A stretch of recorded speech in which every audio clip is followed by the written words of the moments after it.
15 minus 25 minus 10. Remember, there is times here.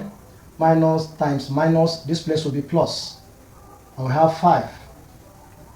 So the next thing is to simplify. You know that the first 15 has a positive sign. Let's try to collect a kind of like terms.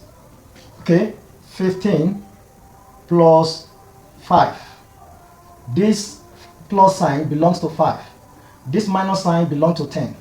This minus sign belongs to 25. And there's a plus sign here at the left. So we are bringing them together, the plus sign, by the left hand side. Then we move the negative sign to the right. This is minus 25 minus 10.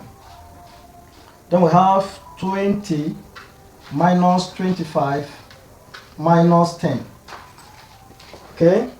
The next thing to do is to look at how to come about it. The first one is positive. It shows that this is what I have.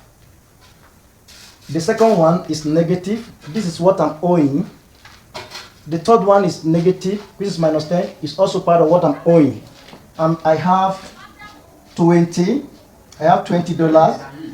And I'm owing somebody $25. And I'm also owing another person $10. So at this point, what I will do is to add my debts, what I'm owing, together. That means 20 will be minus 35.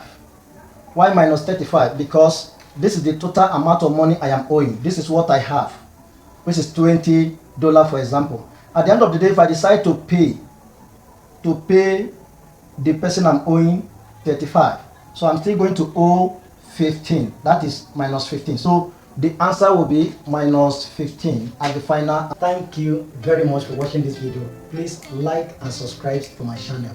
Thank you.